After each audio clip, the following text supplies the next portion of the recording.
Hello everyone and welcome to Imperial Grace. So this is a game that I actually ran into just this morning, which will be yesterday morning for anyone watching this video. But I checked it out on my Steam page or whatever. I was just looking for some games to play and checking out some other games and seeing if there was anything new or anything upcoming that might be coming out that I might want to play. And this ended up coming up as one of the games, I think, for the political section of Steam. So when I saw it, I was like, it's kind of interesting. But I read through it and I saw the artwork and I figured I'd go ahead and give it a shot since it seems like it might be similar to Suzerain to a certain degree, which I really enjoyed. And of course, I do love games with choices and games with customizable characters and games with politics and things like that in it. So yeah, it seems like it might be interesting. The only thing that does worry me about the game is that it is a visual novel slash ultimate game. So I mean, I've never played one before, but you know, first time for everything. So here we go. But the description on the Steam store page says that Imperial Grace is a visual novel slash ultimate game focusing on politics and romance in an imaginary medieval world. You play as the new empress of Calidya, who must rule her country despite the hardships and precariousness of her position. During your reign, you will face many difficult choices, which can dramatically change the future of Calidya as well as your own destiny. You may even find love in difficult times, but be careful. Love can equally help you overcome the perils you face and get in the way of your duty. Imperial Grace has an optional management feature if you wish to spice up the game and face ever more strategic and thornier choices. So yeah, sounds kind of interesting. Sounds like something that I would play on this channel. So yeah, I figured I'd go ahead and give it a shot. So yeah, I guess we can just go ahead and jump into it. I don't know anything else about it. And now that I think about it, there was another game that I guess you could classify as an ultimate game, which was, I cannot remember. I know it was a vampire game. It was set, I believe, in Hollywood. But yeah, I think that's probably the only ultimate game that I played, and it was actually really good. It was really short, but and I in a way kind of stereotypical when it came to certain things, but it was actually pretty good. I actually didn't have any issues with it, honestly. I mean, I liked it a lot more than I liked Vampire the Masquerade Coteries of New York, I think it was called. Now that was not good. Anywho, let's go ahead and jump into the game now, shall we? This game is intended for a mature audience. It contains many themes that could offend the sensitivity of younger players. Okay, good thing I'm old as hell. But let's learn more about it. The game takes place in a dark and realistic medieval universe. It contains non-visual depictions of death and murder, violence and blood. Sex, erotic scenes can be censored with a fade to black in the options, or completely absent depending on the player choices. And non-consensual relationships, i.e. arranged marriage, etc. Okay, so this is a game of culture. The game contains illusions. The player won't ever watch these scenes as they happen, but they may be mentioned during dialogues and such. 2. Death of children, rape, domestic violence, torture, suicide, and incest. Good God. We can begin or get me out of here. I mean, at least the option is there. I do like the fact that it does clarify that stuff, because some games do have a tendency to turn around and just have things happen and think that it's okay and kind of explain away later. And if it's done the right way, it's okay and it's acceptable. If it's not done the right way, it's not good. All right. I'm not used to Ren'Py. I'm used to Ren'Py. Actually, I'm very used to Ren'Py, unfortunately. Dear player, as Imperial Grace is a bit more than a classic visual novel, here are a few quick tips that can make your life easier. This will be short, I promise. The game contains many options for your comfort. You can change the font, either open whatever that says, and switch into the colorblind mode to tell apart the resources more easily. At the start of the game, you will be asked to choose a specialty. Each specialty will allow you to unlock new scenes and advantageous choices during the game. At any moment, you can check your resources and your realm's state by clicking on the chest in the upper right corner. Hovering over a resource during a choice also displays how many you have available. As a reminder, this version is a demo. There are elements missing, such as CGs and diplomacy feature. I won't keep you any longer. Have fun. Before we jump into this, let me check the settings right quick. I don't want any boobies to just magically pop up all of a sudden. So, settings. All right, so now I'm back to the game. Developer, I will say one thing if you are listening and you're seeing this video. As far as the settings go, a simple on and off might be a little good thing here, because I don't know if this is actually cut off right here, but we'll see. Worst case scenario, something pops up and I'll edit it out and you'll never see it. But yeah, I think a simple on and off would just be fine. So, anywho, let's jump into it. Normal mode or story mode? Normal mode, you will need to manage your resources wisely. Story mode, you will have infinite resources. Interesting. This is probably something I would do in my spare time. I guess for the sake of the demo and the recording, I will go ahead and do this in normal mode. You will need to manage your resources wisely. Oh, all right. So we can go ahead and edit everything here. Let's see what hairstyles we have. We have wavy, we have curly, we have dreadlocks. Nice. We have braids. I actually kind of like it like that. Yeah, I kind of like it like that. The curly is nice too, and so is the dreadlocks. Actually, now that I look at it more, wavy or dreadlocks? Wavy or dreadlocks? Yeah, this is always my big problem. I remember when Dragon Age Inquisitions came out, I think I spent about a good, maybe 45 minutes, maybe an hour editing my character, only to find out that it looked terrible when I actually turned around and started the game up. So then I had to start all over again. Yeah, it's like The Sims all over again. Let me see. Yeah, I'll go with this. I mean, that is the look of the character on the main page and everything. So yeah, I'll just go ahead and go with this.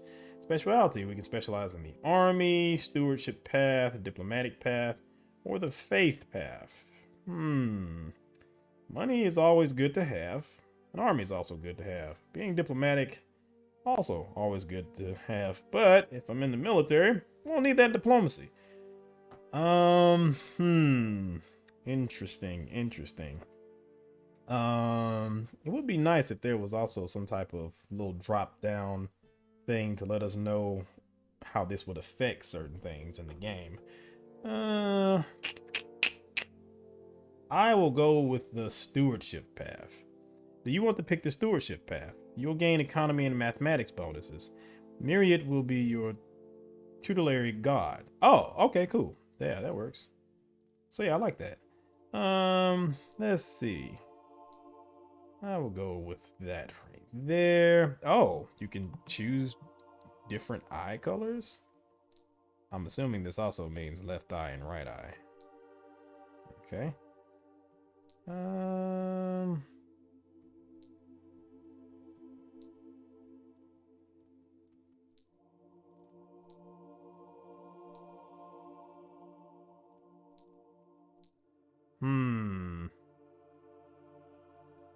Sure, I'll go with that. Blue and green.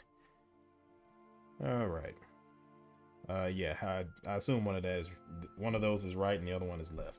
Anywho, let's save it. Your Highness, Your Highness!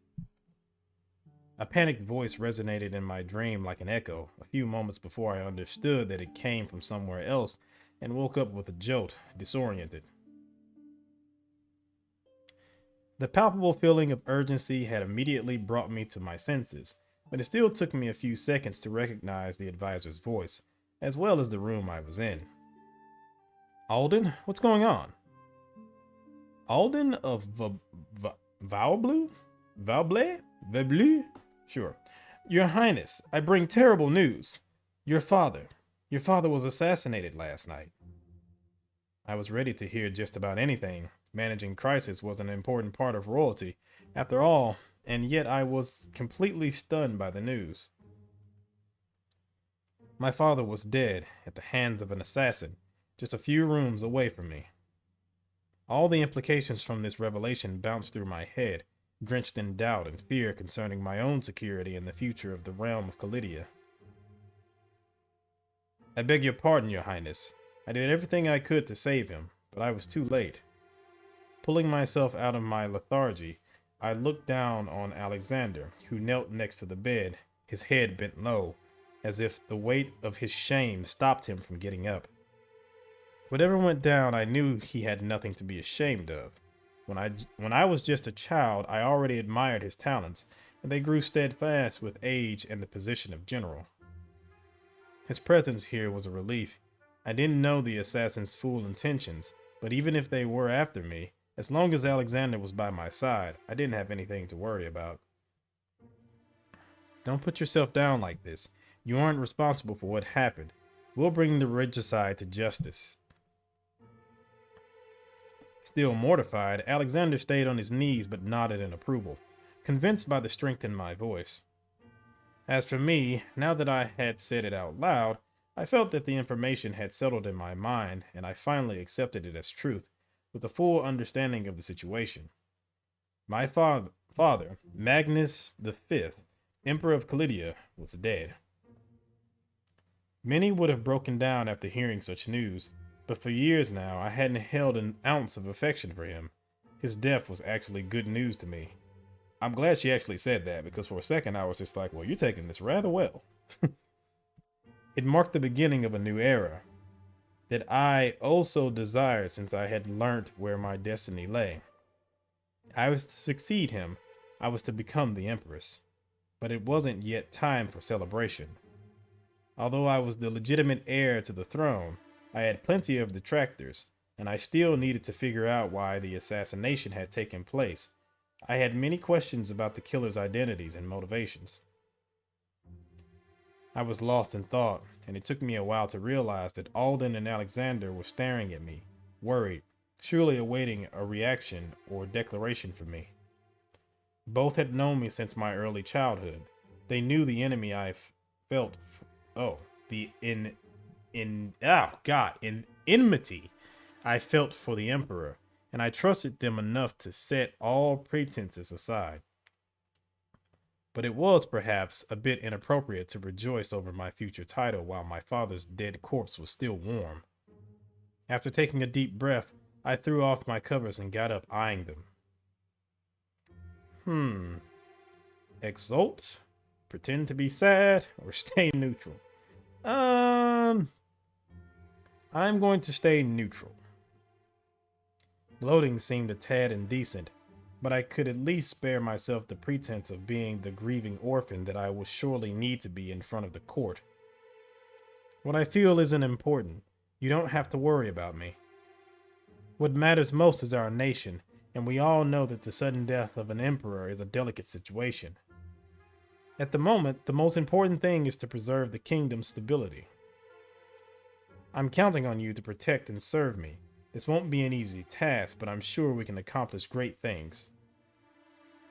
This time, Alexander got up, putting his hand on his sheath in a dignified and military posture. At your service, Highness. May the four witness my oath. I solemnly swear that I will protect you until my dying breath.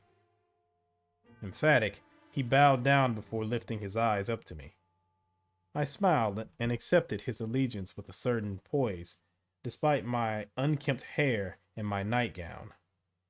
Marjorie, my tutor, often told me that everything about me showed nobility.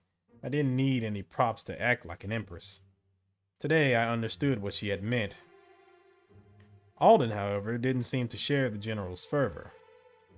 Forgive me, Your Majesty, for tarnishing your enthusiasm, but there is a very delicate question that I have to ask.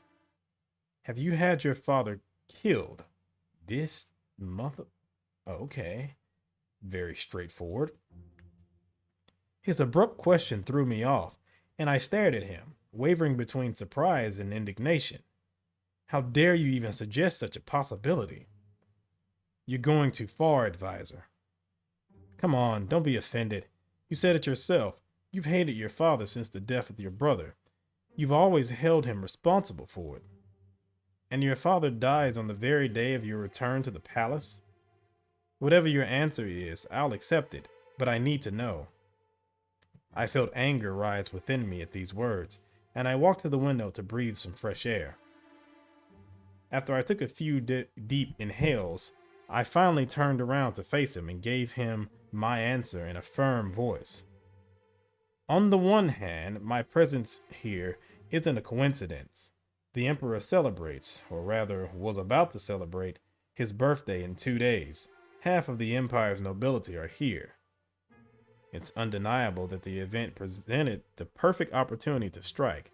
The palace is swarming with unknown guards and servants.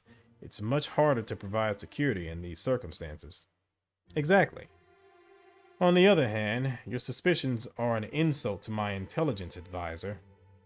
After a regicide, the heir is always suspected.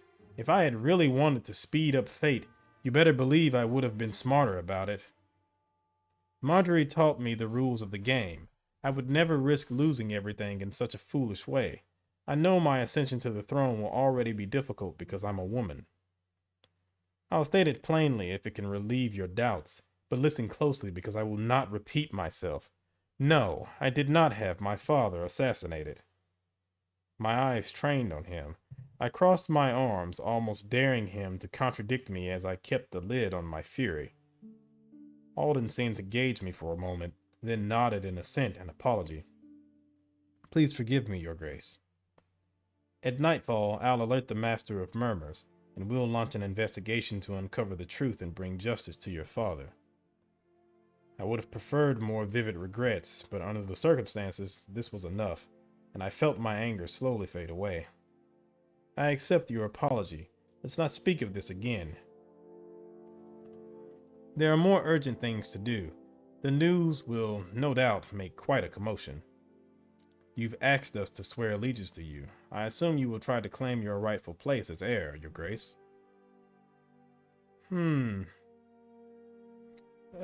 Yeah, I'll just go ahead and be blunt about it. Yes, I've always wanted to become empress.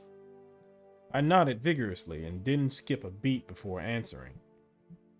Yes, my father doesn't have a direct heir. I doubt the court will accept his bastard, and he hasn't remarried since my brother's death. I've been preparing for the role for a long time. The day simply came earlier than I planned. There are many things I didn't agree with when my father ruled. Only time will tell, but I think I'll be a good empress. I don't doubt that, Your Grace. In fact, I'm rather relieved to see you have already thought about it. Like you said, our country needs stability. We can't get away with a weak-willed monarch on the throne. I'm sure you'll be a wonderful empress, Lydia. His words were barely a whisper, but I was sure of what I had heard, and I felt my cheeks redden a little. He seemed embarrassed by his own boldness and blushed more violently than me, while I flashed him a smile to reassure him. It had been years since I had last heard him call me by my name. Even if I had no doubts about my own abilities, it was always refreshing to see the trust he gave me. I cleared my throat and regained my composure so I could give my orders. This would be a long night. Who else knows about the assassination for now? Alexander seemed surprised by my question and frowned a bit while searching his mind. When I found the body, I immediately went to warn the advisor, and both of us rushed to see you. The only ones who know about it are the guards who were patrolling with me, and your father's personal maid, who was passing by.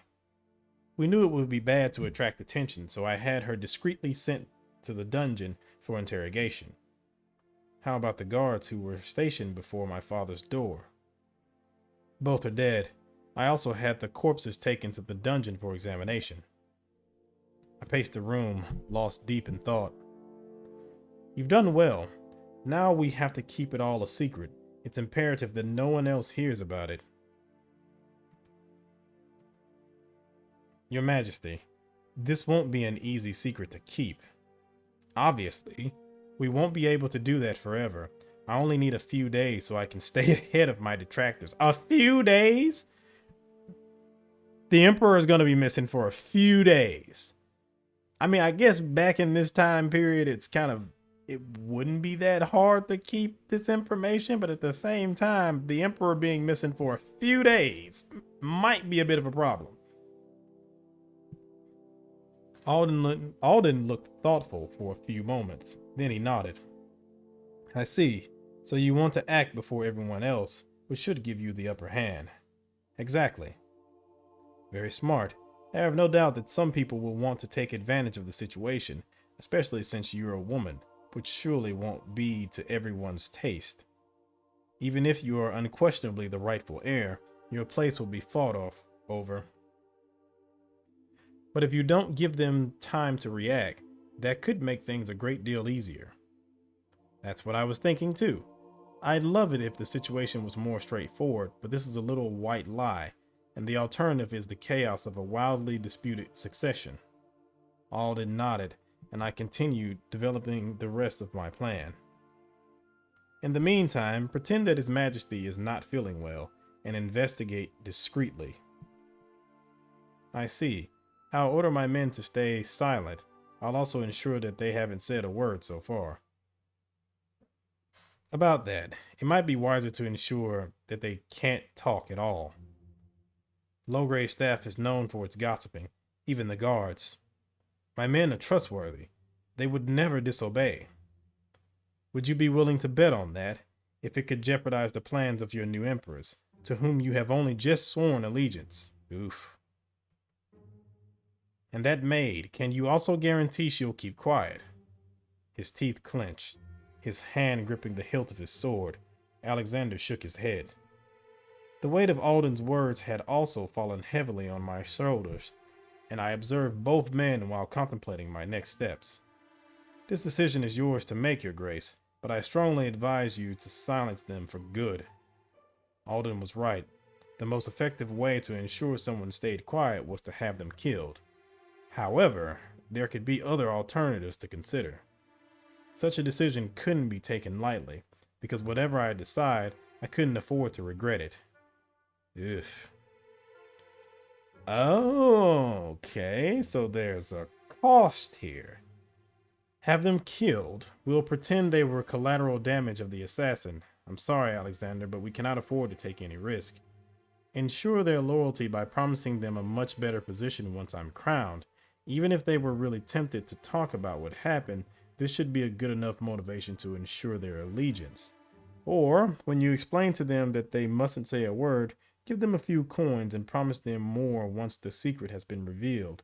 And in the meantime, send them on a vacation far from here. That should be enough to guarantee their silence. Okay. What is this currency here? Oh, it's this currency. And oh, this is the map. Jesus. Okay.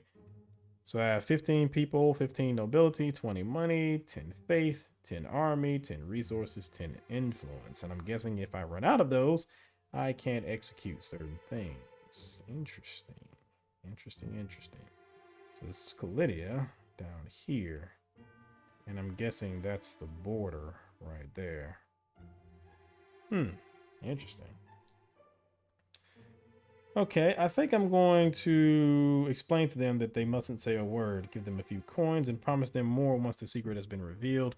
And in the meantime, send them on a vacation far away from here. That should be enough to guarantee their silence. Yeah, I'm gonna go with that one. If there was something that Marjorie had taught me, it was the power of money.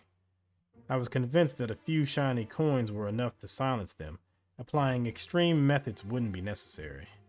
With all due respect, Your Grace, my guards won't let themselves be corrupted so easily.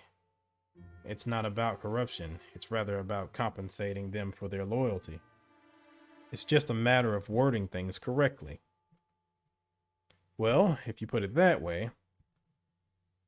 In any case, it's much better than what the advisor suggested. Alden wasn't used to opposing decisions too openly, and he merely shrugged. I'm fine with that. I have more reservations than you do about the integrity of your guards, but that's an acceptable compromise.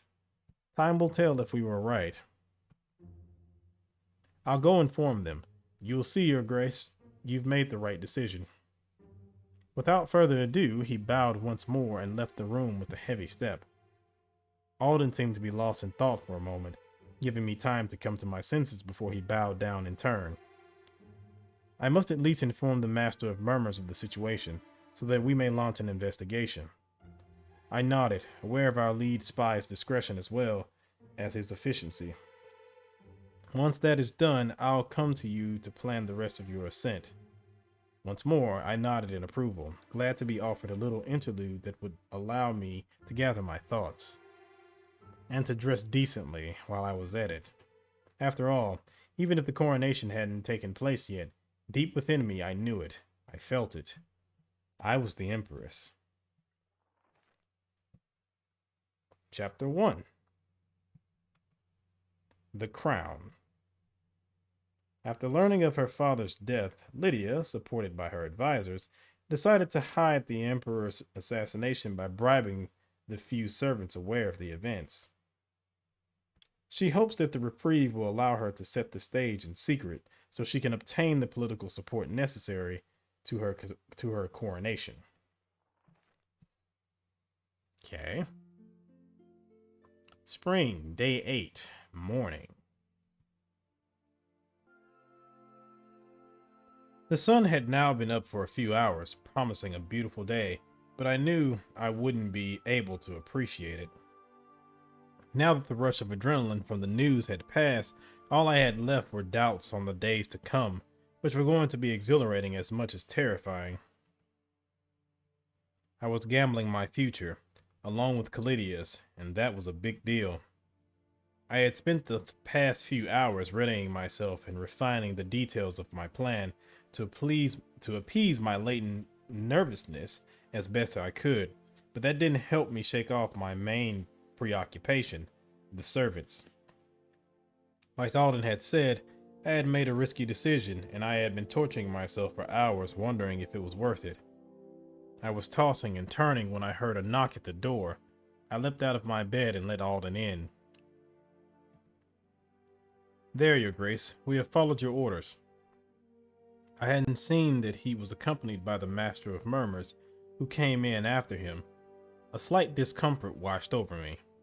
His role inside the palace was vital, but since I was a child, I had been terrified of his hidden face and the mysterious aura that surrounded him. Nevertheless, my discomfort turned into amazement when I saw him remove his hood as if it were nothing and turn to face me. My brain had pictured the worst for years, and it was very unsettling to finally be able to put a face to that man. I realized he wasn't as monstrous as I had imagined. In fact, I was so shocked that it made me forget the reason for my visitor's presence, which seemed to greatly amuse the Master of Murmurs. "Is there a problem, Your Grace?" "Oh, it's just, I didn't know that you could show your face. To be honest, I do what I want, but in principle, I only remove my hood in the presence of my sovereign and their close collaborators. Though I like to entertain the mystery and anonymity that come with the job, it would be far too dangerous for me never to reveal my face. Some people might use that to usurp my identity." I see. Though it was disconcerting, it was also rather reassuring to see that a man as important as the Master of Murmurs already acknowledged me as his sovereign. He also probably wants to get in bed with you, so that's also a thing too.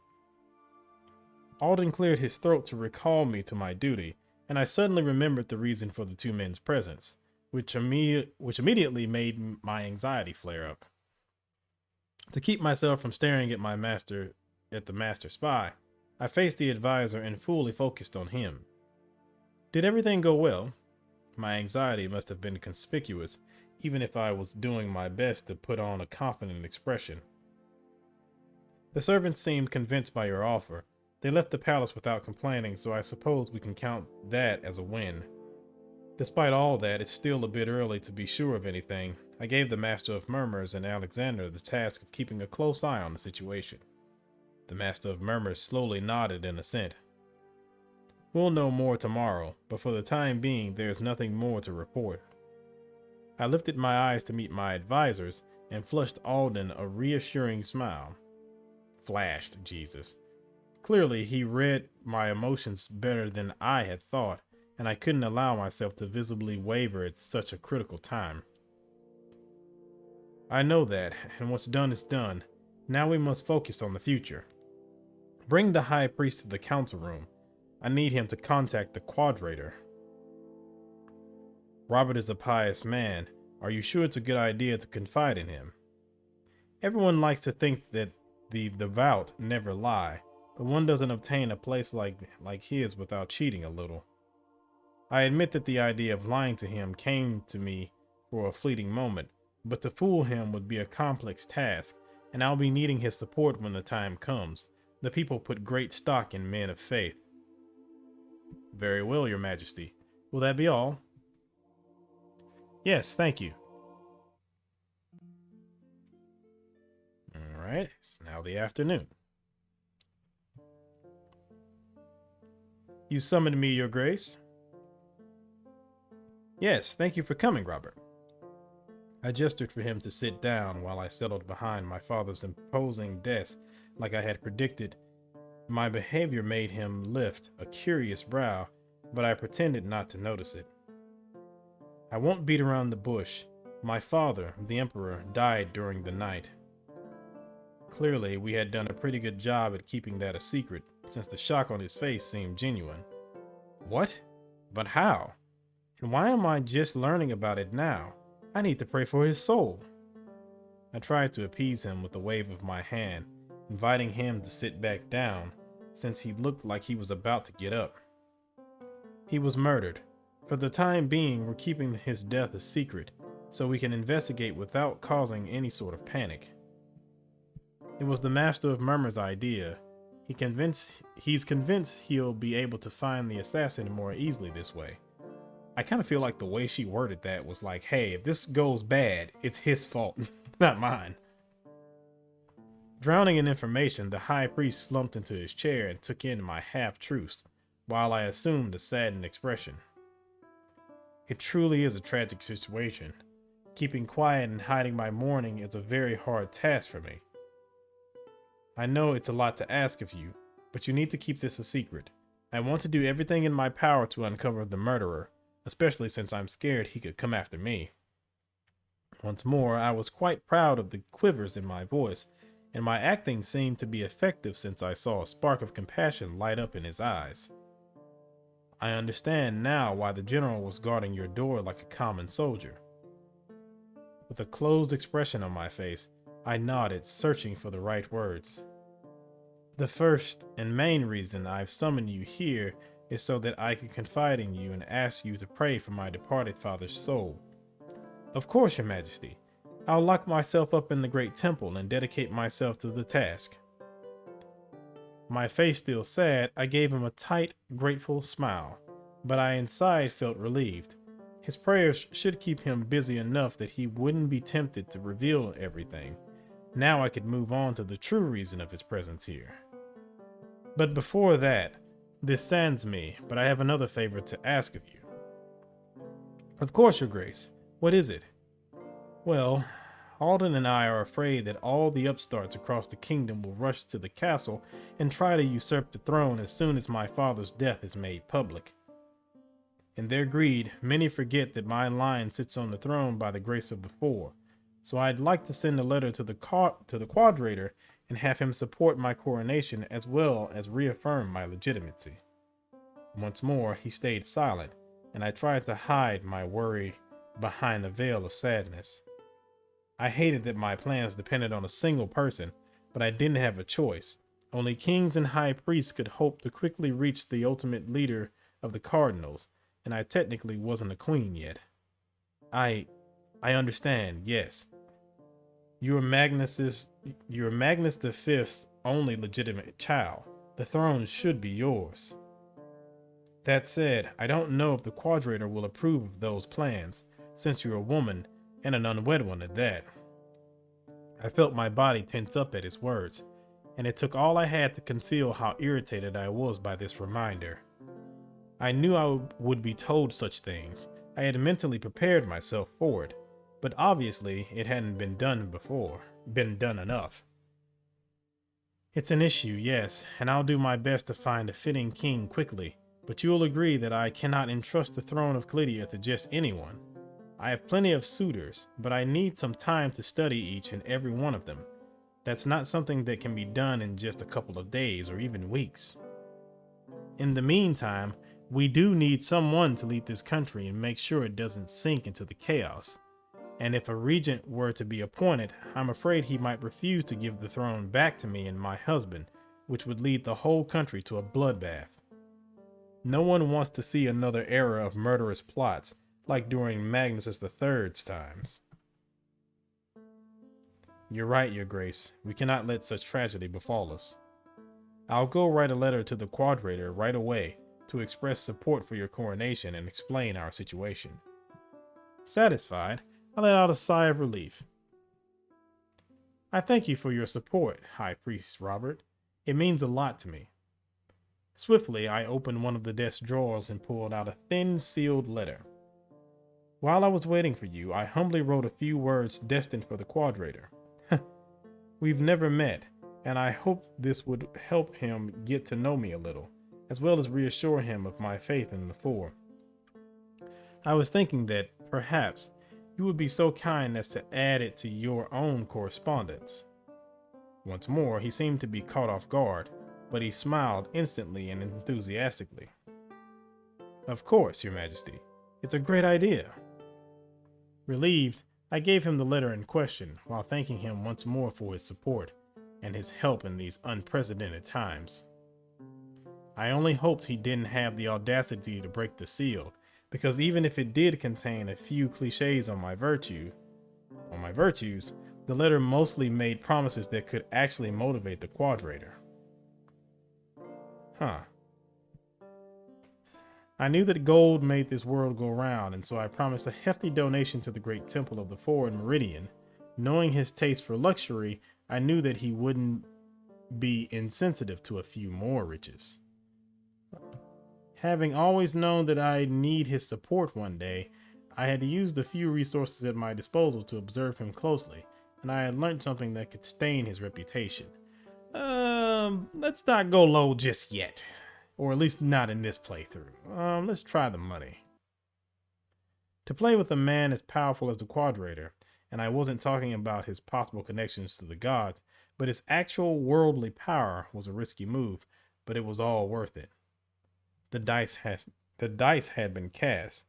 I had only hoped for things to go well, and prepare the field for my conquest of the Calidyan nobility.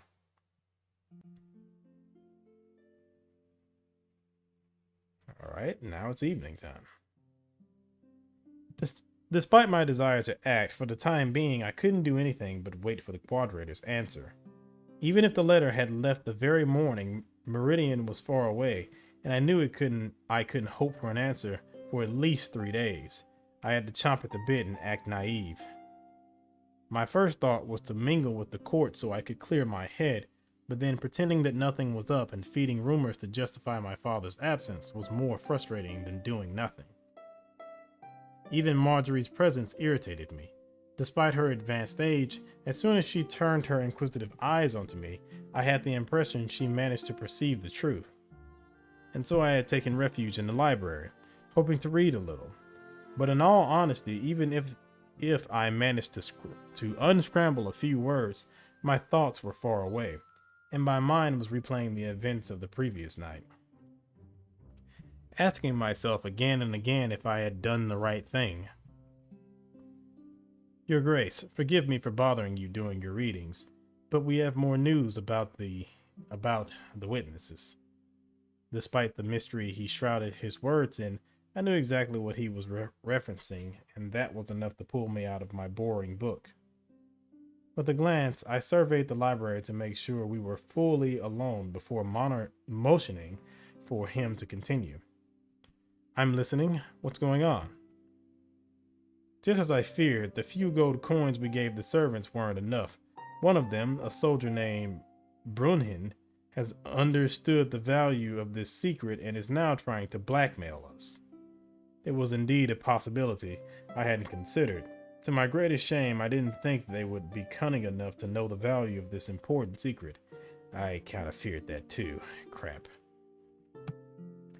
We can consider ourselves lucky that he still hasn't tried to sell that information to any of our political enemies. I'm sure the Baron of Lavalius, sure, for example, would have paid a good price to get his hands on it. I gather we don't have many options. We don't indeed.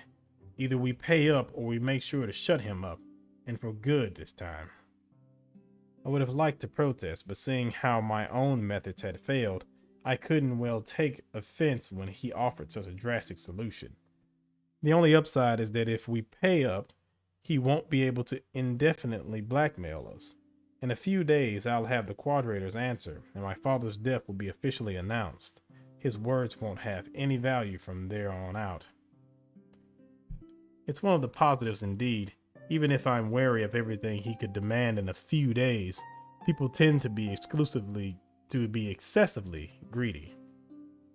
Couldn't we just lock him up until things go back to normal? It's an option, but he'd try to rally all the guards and the other prisoners in the dungeon if we arrest him under false pretenses. And if we were to kidnap him when we release him, I doubt it'll be great optics for us. When he laid it out like that, in fairness, it was obviously a bad idea. Only my first two options remained, and none of them really appealed to me. Is he asking a lot? Like I said, he understood the worth of this secret, but fortunately for us, he's not used to the same order of magnitude we are. The sum he requests is still reasonable. But once again, I would advise you against it. Showing weakness at this stage could turn out to be fatal in the long run. Sighing, I took the time to think about my decision before sharing it. Oof. So we have three choices. I tried being a pacifist, but since he wants to double-cross me, I don't have a choice. You're right, Alden. If I start letting people blackmail me, I'll never be respected. Let me see. Or I hope I won't regret it, but I don't think stacking up bodies is the solution. Pay him what he asks for, but make sure he understands that if he tries to abuse our kindness, he'll be made to regret it. Or, after due consideration, I think this poor man doesn't know what he's up against. Send in a few agents to remind him of his place. That should be enough to calm him down and make him forget his demands. Yeah, let's try this. Alden sighed, not hiding his disagreement, but bowed without protesting. I think you're underestimating this ruffian's greed, Your Grace, but you're the one taking a risk, so it'll be done according to your wishes. I'll attract him to some hidden corner under the pretense of giving him the money, and I'll ask Alexander to make sure he understands how big a mistake he's made. I'm counting on you, Alden. In lieu of an answer, he bowed once more before exiting the room, his attitude as a professional as ever, leaving me alone with my doubts.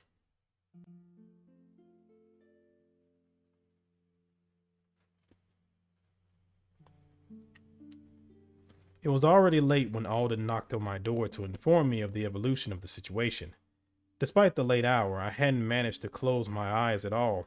I anxiously awaited news of our blackmailer, and seeing how urgently Alden knocked on the wood, I had a feeling the news weren't great. Your Grace. Alden, what's going on? We've laid out a trap for the guard, as ordered, but he had taken precautions. 4 men attacked Alexander while he was threatening the guard. He managed to fend them off, but was gravely injured. This dude. Once more, I had underestimated our opponent, and this time, Alexander had paid the price. Where is he? Bring a healing scholar immediately. He's in the gardens. He was worried that people would ask questions, should someone see him enter the castle in that state. We'll find an excuse. He needs to be tended to. I know, Your Grace, but he refuses to listen to me. You are the only one who can convince him. Without another thought, I rushed out of my rooms into the gardens to find Alexander. I kind of feel like that would have went badly either way. Like, I'm pretty sure if I would have promised the money, they might have just took the money and then beat up Alexander. And if I would have turned around and tried to get the guy killed, they would have gotten killed themselves, and then that would have been a shit show. Alexander. Leaning against a bush, Alexander firmly held his leg from which blood flowed freely, leaving a dark stain on the grass. Horrified, I let myself fall on my knees next to him to inspect his injury from up close, without care for the dew that soaked my clothes. I'm sorry to have failed you, Lydia. Not at all. You I'm sorry to have pushed you into this trap, but right now what matters most is that we tend to your injury, and fast. But, no buts. This is an order, Alexander. Go get yourself patched up and leave it to us to find a good excuse for the state you're in. Capitulating, Alexander closed his eyes, and I called over some guards to help him walk to the temple. Gloomily, I looked as he limped on, held up by his men. Even if my heart was strained, I did my best to hide it. I told you not to trust that guard. If you had him assassinated, Alexander wouldn't be in this state. I clearly wasn't in the mood to hear any remarks, and I glowered at the counselor.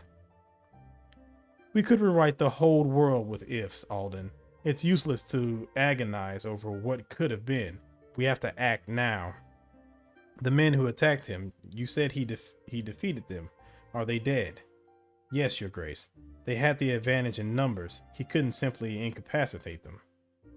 It's better this way. In any case, Alexander is much more prideful than he looks.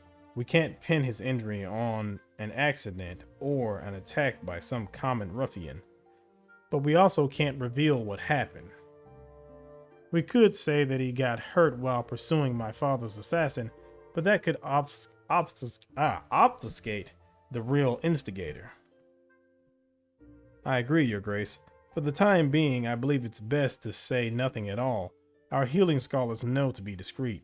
We'll say that he asked for a few days off, and we'll come up with something afterwards. All right. That'll leave us time to find an excuse, I imagine. Absolutely. I'll go inform Alexander of this version of the facts. No, don't worry. I'll do it. Your Grace, rumors spread quickly, you know. He's in this state because of me. I owe him that much. Sighing, Alden gave up and headed to the temple, patiently waiting behind the door for the scholar to finish up.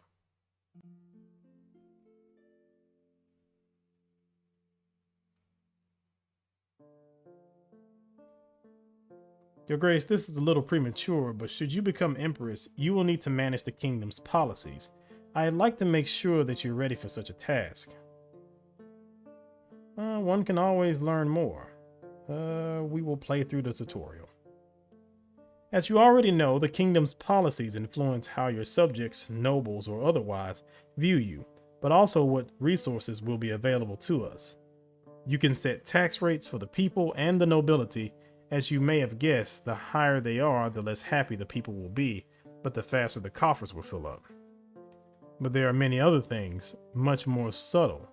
For example, you can decide how open to trade our borders should be, or which sectors of the economy you'd like to focus on. Jesus. We must also consider how to protect ourselves from our neighbors, especially bearing in mind Vargas's warlike inclinations. But maintaining an army is very, very expensive. As such, investing in diplomacy may offer better results in the long run. And finally, we have to manage the cardinals. Their influence on the people is immense, and they have infrastructures all over the nation. Offerings made to them are never wasted. We've set up regular periods of time during which we collect earnings, but there will be a short delay before the consequences of any changes you make can be seen. The story alternates with phases of gameplay, which are triggered between two scenes. During these phases, you will be able, among other things, to modify your kingdom's general policies.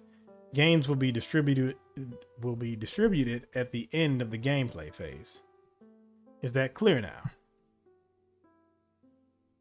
Sure. We'll just play around with it and see how it works. Yes, even if it's all very theoretical. That's true, but the best way to approach the subject in a more concrete manner is to look into it yourself. Even if only by doing this work after my coronation, may I try my hand at it now? Is she biting her lip? I'm sure there are things that I'd like to change in my father's policies. That sounds most excellent to me. Oh, okay, so these are the policies. Taxes. Low, moderate, or high. The people will understand and you'll receive a moderate amount of money. Or I can have it go high and the people will be angry, but money will flow endlessly. We'll keep that at moderate because the money only goes up by 1. Offerings. You will help finance a good part of the temples and academies across the realm. Okay. So faith will go up by 2, but I will lose 2 money. Okay. Sure, that's fine. Let's see. Trade. Small taxes are levied on products traded between countries. Okay, that's with it being controlled. Restricted. Heavy taxes are levied on products traded between countries. The nobility will not be happy about that. Then there's free trade. Foreign traders can freely come to sell and buy in Calidya. Okay, I think I'll actually go with that. We'll have free trade because that'll give us more money. And yeah. Let's see, the economy. Your economy will be focused on the exploitation of raw resources. Okay. You will focus on craftsmanship, especially luxury items. Interesting. We probably need to do that. Oh no. Oh yeah, we're gonna need more resources, so.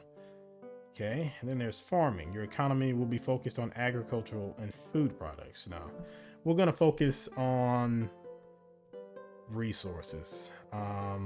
It's not gonna make the people very happy, but it'll give us 3 resources and 1 money. So it'll be fine. Army. We can maintain our army. You will properly maintain your current army. We can dismantle it. Your armed forces will be reduced, but they will be cheaper to maintain. Or we can expand it. You will recruit new soldiers to expand your army. I'm gonna maintain it for now. And if it looks like through certain diplomatic options and interactions with certain characters that it may turn around and be more of an advantageous thing to expand it, then we'll go that route. But yeah, we're gonna just maintain it for now. Let me see. And diplomacy. We can have cordial. You will send at least 1 ambassador to each neighboring country. You can have minimal. You will only send ambassadors and diplomats when necessary, but you will gain 1 influence. Or will be active. And let me see. You will send a full delegation to all neighboring countries. I think that will work. That'll give us more influence, more nobility, and we will lose 2 money, but we still come out with plus 1 money. So yeah, I think that'll work. Let's continue. All right, so now we are in the morning of day 15. And we have someone calling for us, but I'm going to end it right there and we will pick this up in the next video. So yeah, so far I'm liking it. It is very dialogue heavy, but of course that is the nature of these things.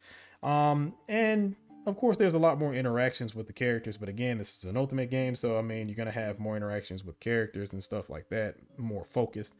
But so far I'm interested and I'm still intrigued. So, and I'm wondering how that's going to play out with the politics and stuff too. So that's going to be interesting. I'm ready to see some of the more weighty decisions that you're going to have to deal with. But so far, I really like it. And yeah, I'll definitely pick this up in the next video. So if you like the video, like the video. If you want to see more content like this, subscribe. I have a lot of other things on the channel, and I will have a lot of other things coming in the future. If you have any questions, comments, concerns, please feel free to leave it in the comment section. I will respond back as quickly as I possibly can. Thank you for watching, and I will see you in the next one. See ya.